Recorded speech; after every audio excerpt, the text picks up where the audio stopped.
خب میرسیم برای ضرب داخلی دو بردار.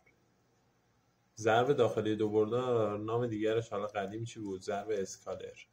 خب چطوری محاسبه میشه؟ فرمولش چیه؟ فرمولش خب ببینید آ ضرب در ب، یه نقطه بین این دوتا هست. خب به طور مثال ما بردار آ داریم، بردار ب داریم.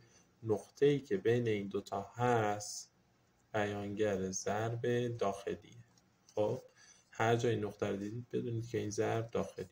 اصولا به کار میبرن این نقطه. خب به طور مثال ما دو تا بردار داریم، بردار آ، بردار ب. اندازه هاشو بهمون داده. خب گفته که بردار آ در محور ایکس ها 2 سانتی متر رفته به سمت منفی ایکس ها و در محور ایگرگ ها 2 سانتی متر رفته بالا.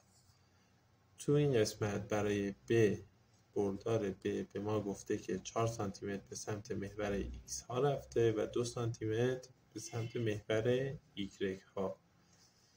برای محاسبهش چیکار میکنیم؟ رابطه اینطوریه که میگیم آ ضرب در ب یعنی AX به علاوه BX یعنی AX ها و BX ها ضرب در هم میشن به علاوه AY ها و BY ها. یعنی چی؟ یعنی AX 2 سانتی متر ضرب در BX میشه، اینم BX ما که 4 سانتی متره به علاوه AY، این آ ما هست، ایگرگش یعنی سطح محور ایگرگ ها 2 سانتی متر هست، اینجا گذاشتیم، و بیگرگ ها که 2 سانتی متر هست مجدد به سمت محور ایگرگ ها 2 سانتی متر رفته بالا. این بردار ما. خب ضرب رو انجام میدیم، میگیم -2. خب -2 از کجا اومد؟ ببینید وقتی که این بردار به سمت محور x های منفی رفته مسلما منفی میشه. خب پس -2 ما اینجا میزنیم. ضرب در مقدار 4x. 4مون چیه؟ bx. bx مون چقدر؟ 4. 4 رو جایگذاری میکنیم، پس ax و bx رو جایگذاری کنیم. به علاوه رابطه هم رو میذاریم و مجدد y و by رو حساب میکنیم. y ما 2 سانتی متره به سمت محور ایگرگ های مثبت رفته. اگه این قسمت پایین بود که میگفتیم خب منفیه. ضرب داره مقدار به ایگرگمون که بازم 2 هست که این مقدار به ما 4 داده و حساب میکنیم، میگیم خب -8 داریم، 4 تا ازش کم شده -4. یه روش دیگه هم هست برای ضرب داخلی که میان زاویه رو بهتون میدن. به طور مثال دو تا بردار آ و بی داریم که زاویه بینشون 60 درجه. خب رابطه چطوری پیش میره؟ میگیم آ ضرب در ب یعنی بردار آ ضرب در بردار ب ضرب در زاویهشون، کوسینوس زاویهشون که 60 درجه هست، کوسینوس تتا. خب اینجا دیگه فکر کنید که شما اندازه های طولی و عرضیشو ندارید، یعنی این که شما محور ایکس ها و ایگرگ ها اندازه ها رو از کنار ندارید. میگید خب چیکار کنیم؟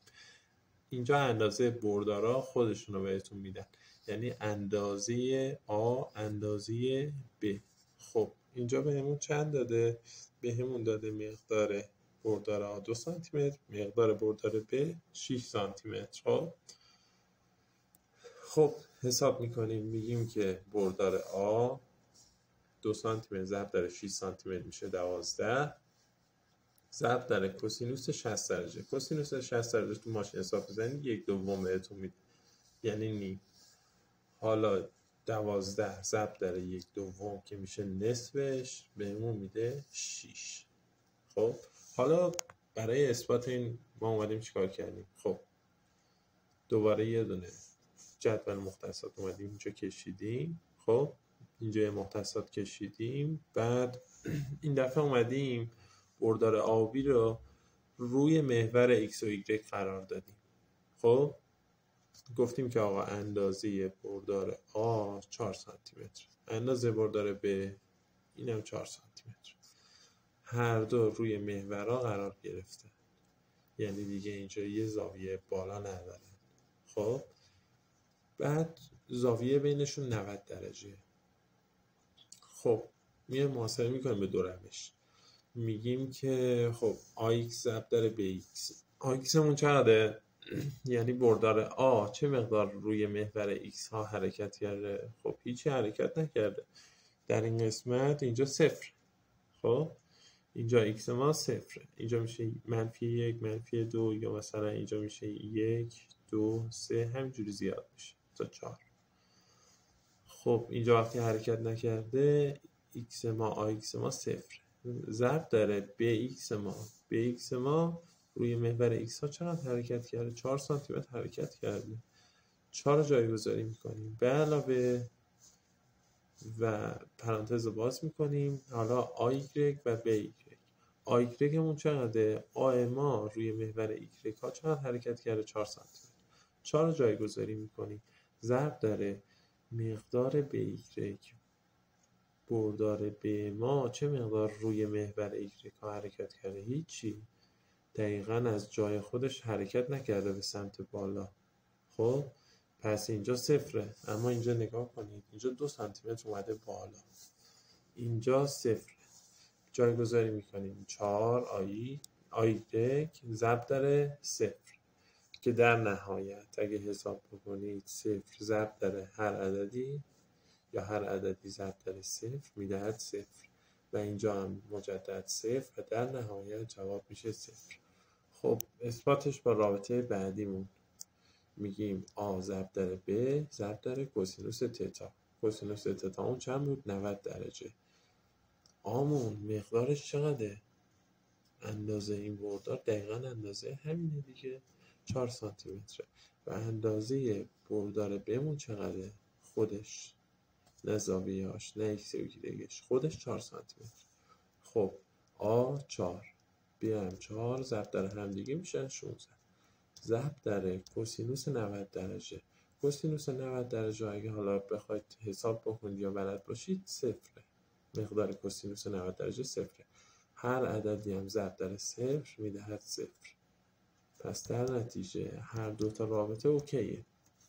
فقط اگر داخل سوال به شما اومدن زاویه رو دادن، از این رابطه پیش برید، زاویه رو دادن و حالا اندازه های بردار. ولی اگر مثلا مثل مثال اولی اومدن اندازه بردارها رو دادن، چه ایکسشون چه ایگرگشون، خب از این رابطه راحت پیش برید. A ضرب در B AX BX به علاوه AY BY. موفق باشید.